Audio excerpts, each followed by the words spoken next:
ձեր մոտ դեժավյու չկա։ Իմ մոտ օրինակ կա, հիշում եք, ասում էր, հա, հեսա կհասնեմ Երևան, նենց մի բան ցույց կտամ։ Ճտիկով գրիչն էր։ Հրայր Թովմասյանի ճտիկով գրիչը, որ այ Հրայր Թովմասյանը ինձ sense բան ա տվել։ Այդպես մի ճտիկով գրիչ էր այն փաթեթը, որ ինքը հրապարակեց։ Փաթեթը կիսատ էր, էական թղթեր չկային,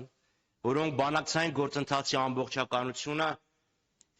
կապահովեին։ Մասնավորապես նորացված Մադրիդյան սկզբունքի մասին որևէ բան չկա, մասնավորապես Մինսկի խորհրդաժողովի 9-յակի առաջարկների մասին որևէ բան չկա։ Եվ իհարկե մեծագույն զավեշտը վերաբերվում էր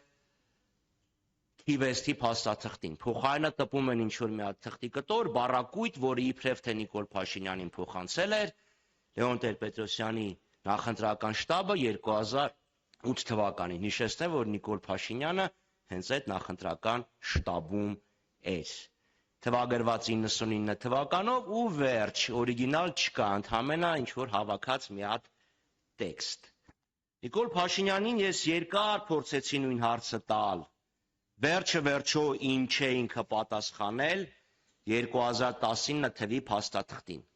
Փաստաթուղթը հրապարակած է, կարող եք դուք էլ նայել, բայց այդտեղ պարզ գրած է Արցախի ժողովուրդը, բնակչությունը, տարբերությունը չգիտեմ սկզբունքային է թե չէ, կամ ինչքանով սկզբունքային է։ Ստանում էր իր քաղաքական կարգավիճակը, ապագա իրավական կարգավիճակը որոշելու հնարավորություն,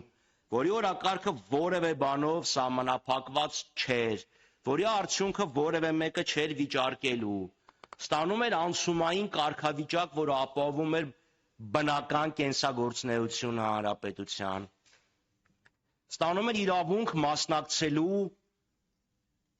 ԵԱՀԿ եւ ՄԱԿ միջազգային կառույցների նիստերին, որտեղ քննարկվում է Արցախի հարցը։ Հայաստանը դիտվում էր որպես